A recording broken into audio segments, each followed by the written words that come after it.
નમસ્કાર મિત્રો, આજે આપણે ફરીથી અણુઓની દ્વિશ રચના, પરંતુ આજના અણુઓ થોડા અઘરા હશે, પણ સિદ્ધાંતો તો તેના તે જ છે કે સૌ પ્રથમ અણુમાં રહેલા તત્વો કયા? તો અણુમાં રહેલા તત્વો સલ્ફર અને હાઇડ્રોજન બે.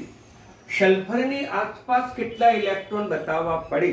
તો સલ્ફરની આસપાસ કેટલા ઇલેક્ટ્રોન? તો તમારે એની ઇલેક્ટ્રોન રચના યાદ રાખવી પડે, પરમાણુ ક્રમાંક યાદ રાખવો પડે. 1s2 2s2 2p6 3s2 3p4. Okay મિત્રો, તો બાહ્ય કક્ષા કઈ? તો આ થઈ બાહ્ય કક્ષા.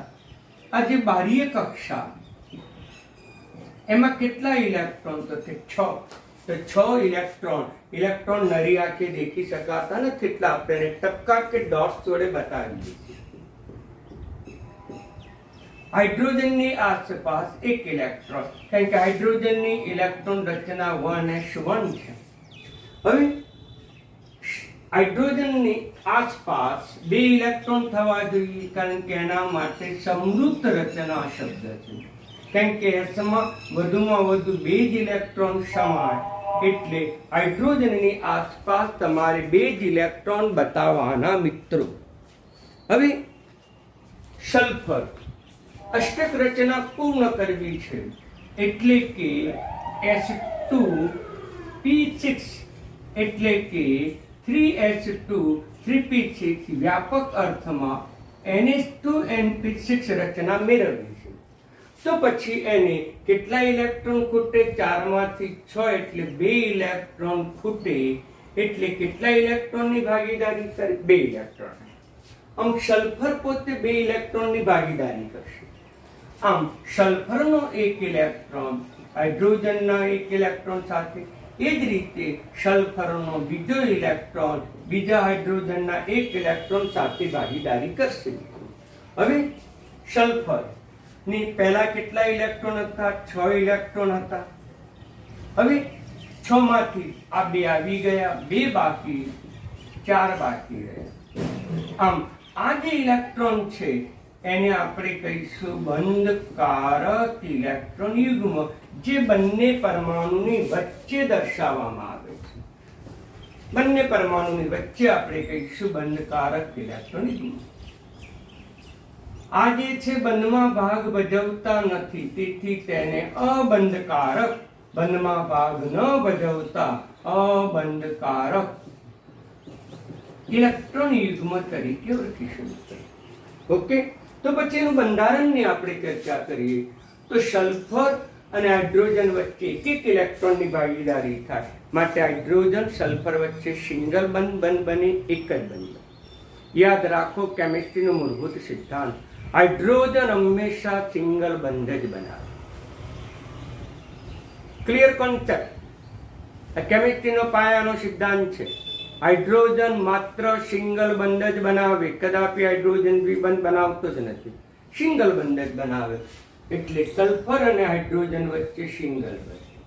હવે આ ઇલેક્ટ્રોન બંધમાં ભાગ ભજવતા નથી. બંધમાં ભાગ ભજવતા ઇલેક્ટ્રોનને આપણે બંધ વડે બતાવી દીધા.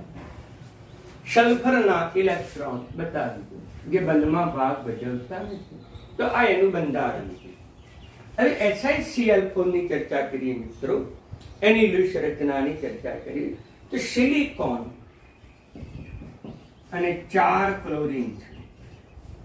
મિત્રો સિલિકોનની આસપાસ કેટલા ઇલેક્ટ્રોન? તો ફરીથી આપણે સિલિકોનની પરમાણુ ક્રમાંક 14 ઇલેક્ટ્રોન રચના લખવી પડી.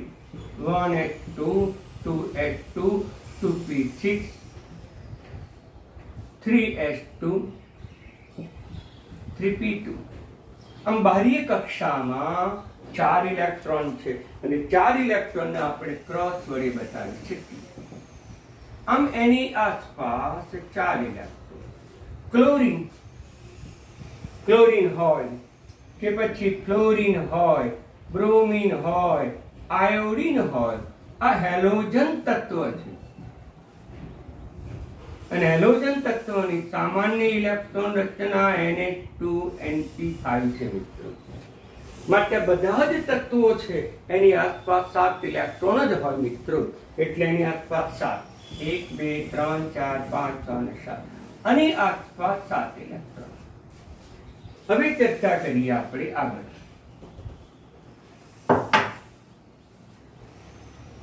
અહીંયા 7 ઇલેક્ટ્રોન. અષ્ટક રચના પૂર્ણ કરવા માટે 1 ખૂટે છે. અહીંયા 4 ઇલેક્ટ્રોન છે. અષ્ટક રચના પૂર્ણ કરવા માટે 4 ખૂટે છે.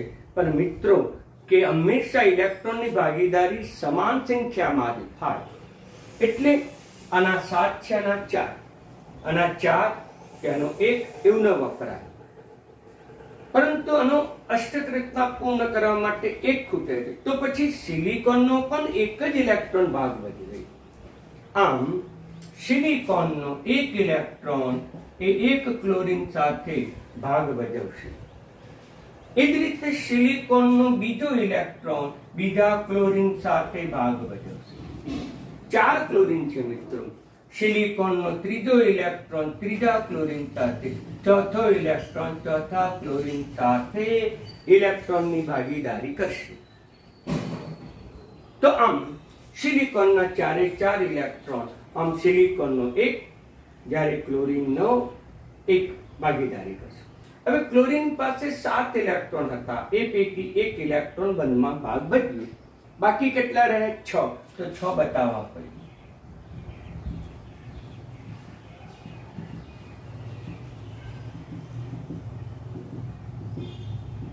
મિત્રો સિલિકોન ની આસપાસ 8 ઇલેક્ટ્રોન થઈ ગયા. આમ બંધમાં ભાગ ભજવતા આ જે ઇલેક્ટ્રોન વર્તુળમાં દર્શાવેલા ઇલેક્ટ્રોન એ સિલિકોનના ગણાય. કારણ કે બંધમાં ભાગ ભજવતા ઇલેક્ટ્રોન આ સિલિકોનનો ગણાય, આ ક્લોરીનનો પણ ગણાય. એ જ રીતે ક્લોરીનની આસપાસ 8 ઇલેક્ટ્રોન પૂરા થઈ ગયા. જો 8 ઇલેક્ટ્રોન પૂરા થઈ ગયા. 1 2 3 4 5. અહીંયા બધા જ ક્લોરીનની અષ્ટક રચના. આ પણ જુઓ તો એમાં પણ 8 ઇલેક્ટ્રોન. આ જુઓ તો એમાં પણ 8 ઇલેક્ટ્રોન. આમ અષ્ટક રચના પૂર્ણ થઈ. પરંતુ આ જે ઇલેક્ટ્રોન છે મિત્રો, આ જે ઇલેક્ટ્રોન, એને આપણે શું કહીશું? અબંધકારક.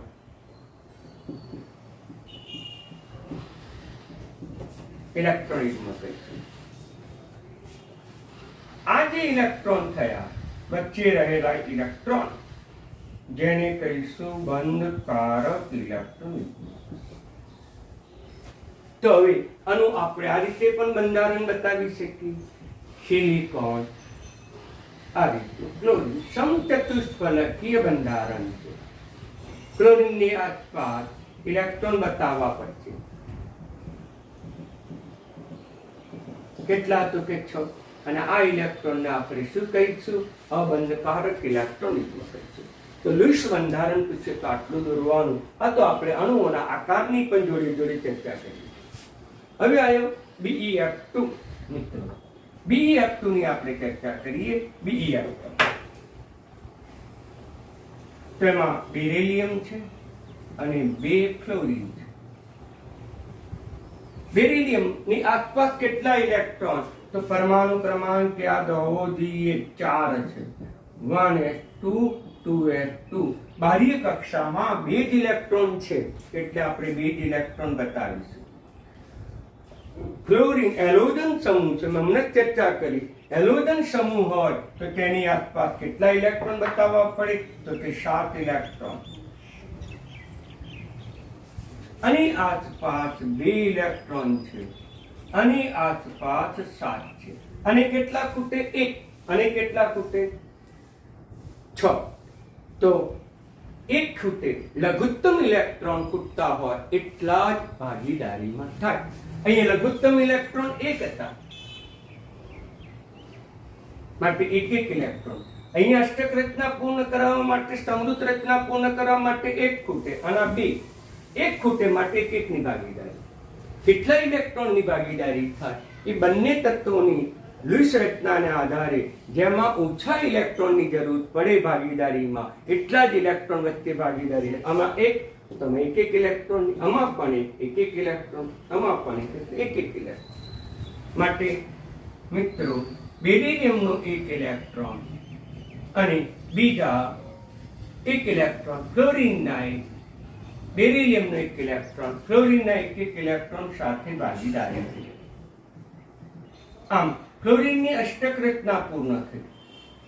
મિત્રો બેરિલિયમની અષ્ટક રચના પૂર્ણ થતી નથી. આમ જે અષ્ટકના નિયમની મર્યાદા છે. અષ્ટકનો નિયમ એમ કહે છે કે દરેક તત્વની આસપાસ 8 ઇલેક્ટ્રોન થવો જોઈએ. પરંતુ ઘણા બધા સંયોજનો એવા છે કે જે તત્વની આસપાસ 8 ઇલેક્ટ્રોન પૂર્ણ થતો નથી. તો એક ઉદાહરણ હતું હાઇડ્રોજન. હાઇડ્રોજનની આસપાસ કદાપી 8 ઇલેક્ટ્રોન ન થાય. એવો બીજો અણુ આવ્યો એક આ, મેં ચર્ચા કરી સાચી, પણ છતાં હવે આપણે આવી ગયું છે એટલે મેં ચર્ચા કરું છું. એટલે આ જે છે એને કહીશું બંધકારક. આ જે ઇલેક્ટ્રોન છે જેને કહીશું અબંધકારક.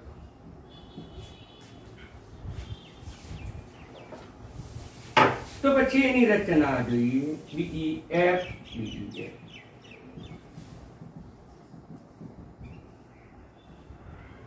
થઈ ગઈ મિત્રો. તો આ રીતે એની દ્વિશ રચના હશે. આ પાઠ્યપુસ્તકમાં આપણને પેજ નંબર 129 પ્રશ્ન નંબર 4.4 માં 3 ઉદાહરણ છે. એ સિવાય પણ ઉદાહરણ છે, હું પછી ચર્ચા કરી. હવે આપણે અન્ય ઉદાહરણો તરફ ધ્યાન દોરીએ જે વધારે અગત્યના છે. અન્ય ઉદાહરણો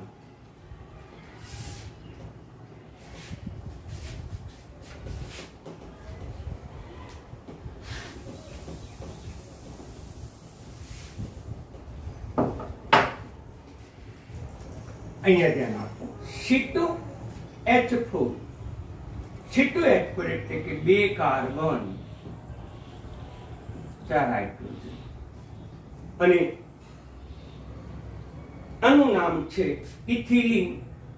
આનું જે નામ છે ઇથિલિન પછી લખું છું, અથવા ઇથિન, મારું નામ ભૂલ છે પછી લખું. કાર્બનની આસપાસ કેટલા ઇલેક્ટ્રોન? તો કે 4 ઇલેક્ટ્રોન.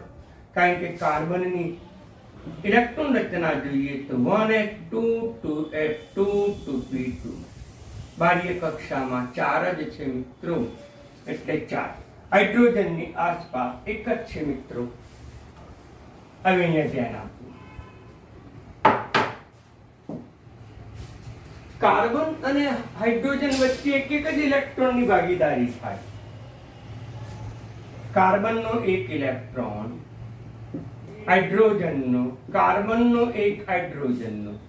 બંને કાર્બન સાથે 2 હાઇડ્રોજન સમાન રીતે વહેંચી લઈએ. સમાન વહેંચણીના ભાગરૂપે કાર્બનનો એક ઇલેક્ટ્રોન હાઇડ્રોજનના એક ઇલેક્ટ્રોન વચ્ચે ભાગીદારી છે. મિત્રો હવે કાર્બન પાસે કેટલા ઇલેક્ટ્રોન વધ્યા? દરેક કાર્બનના 4 માંથી 2 બંધમાં ભાગ ભજવે. અહીંયા પણ કાર્બનમાં 4 માંથી 2 બંધમાં ભાગ ભજવે. અહીંયા બાહ્ય કક્ષામાં કેટલા ઇલેક્ટ્રોન હતા? 4 પૈકી 2 ઇલેક્ટ્રોન બંધમાં ભાગ ભજવે. હવે 2 બાકી રહ્યા.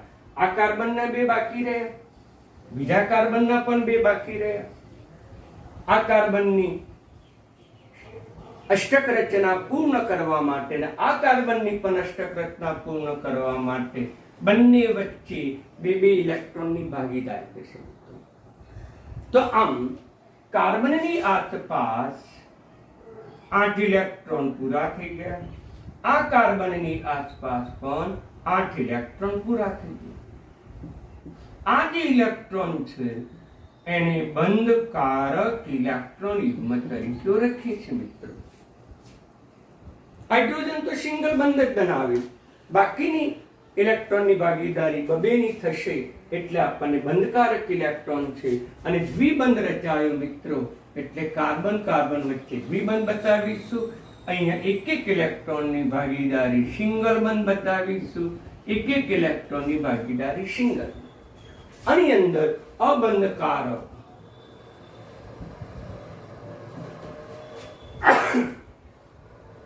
ઇલેક્ટ્રોન યુગ્મ નથી મિત્રો. મેં પહેલા કીધું કે કાર્બનની આસપાસ કે કાર્બનિક સંયોજનમાં કદાપી અબંધકારક ઇલેક્ટ્રોન યુગ્મ ન હોય. એક આ ઉદાહરણ. હવે બીજું પણ ઉદાહરણ લઈએ મિત્રો. આ જે નામ છે આનું નામ છે ઇથીન. આનું નામ છે ઇથીન, જે તમે ધોરણ 10 માં શીખ્યા છે. ઇથીન. ઓકે. આનું પ્રચલિત નામ છે ઇથિલિન. હંમેશા આઈયુપીએસસી નામે સાદી રીતે લખાય છે, પણ આઈયુપીએસસી નામ સાદી રીતે પ્રચલિત નામ કૌંસમાં લખવાની પ્રથા છે.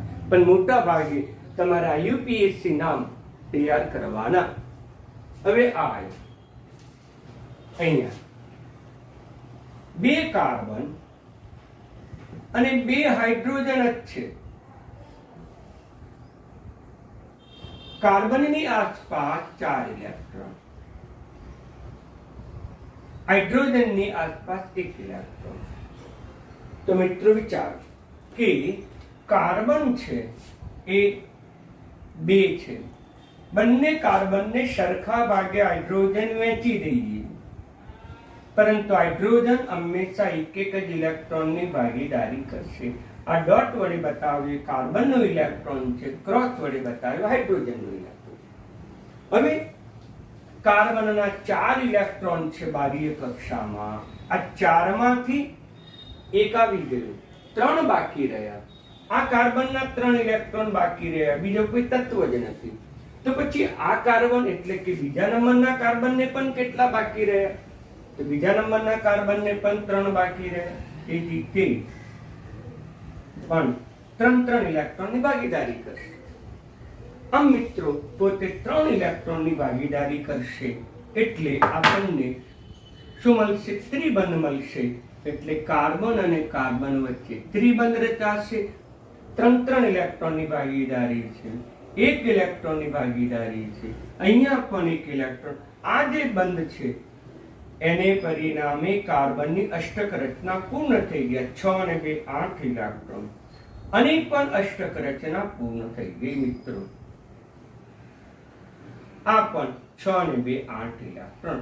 આ જે ઇલેક્ટ્રોન છે એને બંધકારક ઇલેક્ટ્રોન યુગ્મ કહેવાય, જે 2 તત્વની વચ્ચે દર્શાવવાની પ્રથા છે. આ 2 તત્વની વચ્ચે બતાવે.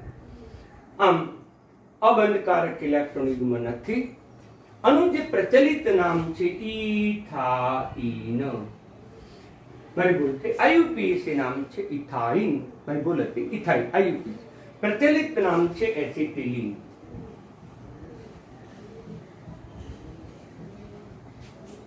ઓકે મિત્રો, તો આ રીતે આપણે આ 2 કાર્બનિક સંયોજનની લુઈસ રચના આપણે સરળતાથી દોરી શકીએ. હવે બીજું પણ દોરી શકીએ મિત્રો. આ સિવાય બીજું એક લઈએ આપણે.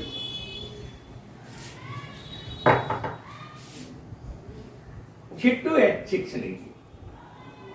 છેટું H6. તો અહીંયા કાર્બન 2 છે, એની આસપાસ 4.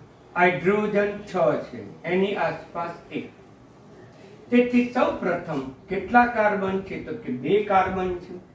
હાઇડ્રોજનને સરખા ભાગે વહેંચી લઈએ. 1 2 3. 1 2 અને 3 સરખા ભાગે આપણે હાઇડ્રોજનની વહેંચણી કરી દીધી. દરેક કાર્બન સાથે અહીંયા 3 આયા, અહીં દરેક કાર્બન સાથે 2 આયા, દરેક કાર્બન સાથે 1 1. આમ કાર્બનિક સંયોજનમાં કાર્બન સાથે હાઇડ્રોજન સમાન રીતે વહેંચેલી છે. હવે હાઇડ્રોજન કેટલા ઇલેક્ટ્રોનની ભાગીદારી કરે? તો કે 1 જ ઇલેક્ટ્રોનની ભાગીદારી. આમ કાર્બનનો 1 ઇલેક્ટ્રોન, હાઇડ્રોજનનો. એ જ રીતે અહીંયા પણ હાઇડ્રોજનનો 1 ઇલેક્ટ્રોન, કાર્બનનો 1 ઇલેક્ટ્રોન. હવે કાર્બન પાસે 4 હતા, એ પૈકી 3 આવી ગયા. અહીંયા પણ 3 આવી. કેટલા બાકી રહેશે? તો બંને કાર્બનના 3 આવી ગયા, 1 1 બાકી રહેશે મિત્રો. એટલે 1 1 ઇલેક્ટ્રોનની ભાગીદારી થશે. બંધના ઇલેક્ટ્રોન આ કાર્બનના ગણા, આ કાર્બનના ગણા. તેથી તેની આસપાસ 8 ઇલેક્ટ્રોન આવી ગયા, અને આસપાસ પણ 8 ઇલેક્ટ્રોન આવી ગયા.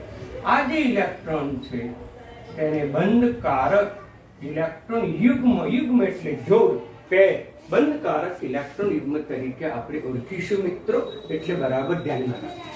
હવે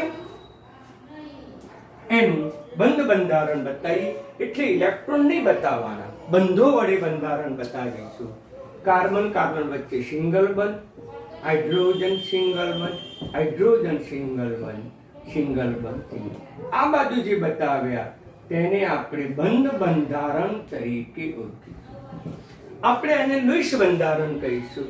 આપણે એને બંધ બંધારણ તરીકે, બંધો વડે આપણે અણુનું બંધારણ બતાવીએ છીએ, ઇલેક્ટ્રોન વડે બંધારણ બતાવીએ છીએ. મિત્રો, ધીમે ધીમે આ ઇલેક્ટ્રોન વડે બંધારણ દર્શાવવું થોડું અઘરું પડે છે, એટલે આપણે બંધ બંધારણ ધ્યાનમાં રાખવું પડશે. મિત્રો, આનું નામ છે ઇથેન. આવા બંધારણો તમે ધોરણ 10 સુધી શીખી ગયા છો. હવે આવશે NF3. મિત્રો, NF3. તો NH3 ની ચર્ચા કરીએ. તો કે એક નાઇટ્રોજન છે અને 3 ક્લોરીન. નાઇટ્રોજનની આસપાસ કેટલા ઇલેક્ટ્રોન મિત્રો? તો કે પરમાણુ ક્રમાંક 7 છે. આપણે ઇલેક્ટ્રોન રચના લખીએ 1s2 2s2 2p3. આમ નાઇટ્રોજનની આસપાસ 5 ઇલેક્ટ્રોન છે અને 5 ઇલેક્ટ્રોન હોવાથી આપણે નાઇટ્રોજનની આસપાસ 5 ઇલેક્ટ્રોન બતાવવા પડે. હેલોજનની આસપાસ 7 ઇલેક્ટ્રોન, આની આસપાસ 5, આની આસપાસ 7 મિત્રો, અને 1 ખૂટે અને 5 3 ખૂટે તો એક ઇલેક્ટ્રોનની ભાગીદારી થાય. તો નાઇટ્રોજનનો 1 ઇલેક્ટ્રોન, ક્લોરીનના 1 ઇલેક્ટ્રોન વચ્ચે ભાગીદારી છે. હવે નાઇટ્રોજનના 5 માંથી 3 આવી ગયા, 2 બાકી રહ્યા. ક્લોરીનના 7 માંથી 1 આવી ગયો, 6 બાકી રહ્યા.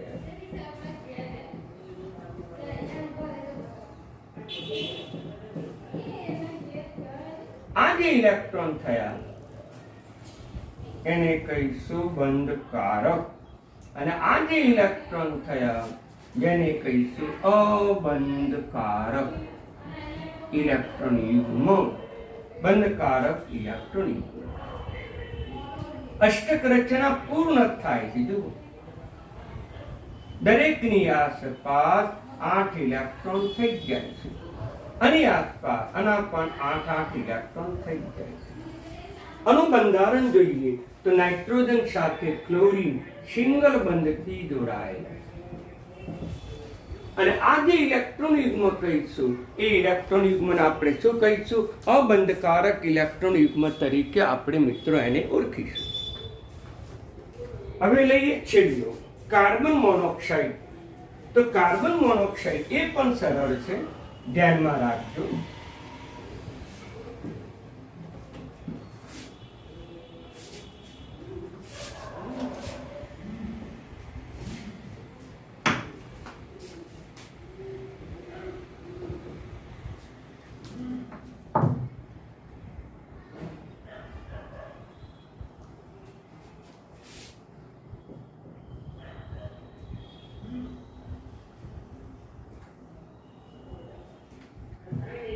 કાર્બનની આસપાસ 4 ઇલેક્ટ્રોન, ઓક્સિજનની આસપાસ 6 ઇલેક્ટ્રોન. ઓકે, આપણે કાર્બનની આસપાસ 4 ઇલેક્ટ્રોન છે અને હમણાં શીખ્યા ઓક્સિજનની આસપાસ 6 ઇલેક્ટ્રોન. વિચારો મિત્રો, તો પછી શું થશે? આના 4 ખૂટે, આના 2 ખૂટે. તેથી સૌ પ્રથમ કાર્બન અને ઓક્સિજન વચ્ચે 1 ઇલેક્ટ્રોનની ભાગીદારી. હવે કાર્બનના 2 ઇલેક્ટ્રોન આવી ગયા, 2 બાકી રહ્યા. 2 ઇલેક્ટ્રોન આવી ગયા, 2 બાકી રહ્યા. હવે ઓક્સિજનની આસપાસ કેટલા થયા? 6 માંથી 2 આવી ગયા, બાકી. હવે આની આસપાસ 8 ઇલેક્ટ્રોન નથી. 1 2 3 4 5 6 જ ઇલેક્ટ્રોન થાય. જ્યારે આની આસપાસ 1 2 3 4 5 6 7 8 આની આસપાસ 8 ઇલેક્ટ્રોન થાય. તેથી આ જે લુઈસ રચના થઈ એ ખોટી છે. નિયમ અનુસાર દરેક તત્વ પાસે 8 થવા જોઈએ, મોસ્ટ ઇમ્પોર્ટન્ટ. તો પછી શું કરશે કે ઓક્સિજન જે છે એ ઓક્સિજન પોતાના ઇલેક્ટ્રોન અને આપી દેશે. તેથી એ ઇલેક્ટ્રોન જે હતા ઓક્સિજનના, પહેલા ઓક્સિજન ઉપર પોતાના હતા, પરંતુ કાર્બનની અષ્ટક રચના પૂર્ણ કરવા માટે 2 ઇલેક્ટ્રોન કાર્બનની વચ્ચે ગોઠવી દેશે. મિત્રો જુઓ, આવી ફેર ગોઠવણી પણ થાય. તેથી ઓક્સિજનની આસપાસ આ 2 હતા, અહીંયા આવી ગયા. હવે 2 જ બાકી રહ્યા. હવે આની અષ્ટક રચના પૂર્ણ થઈ. મિત્રો, આની પણ અષ્ટક રચના પૂર્ણ. તેથી CO2 ની લુઈસ રચના તમે દોરો. એટલા માટે જ મેં તમને મોસ્ટ ઇમ્પોર્ટન્ટ પહેલા કહી દીધું. કારણ કે CO ની, જેને આપણે કહીશું કાર્બન મોનોક્સાઇડ, અને કાર્બન મોનોક્સાઇડમાં કાર્બન કાર્બન વચ્ચે, કાર્બન ઓક્સિજન વચ્ચે ત્રિબંધ છે, અને આપણે કહીશું કાર્બન મોનોક્સાઇડ.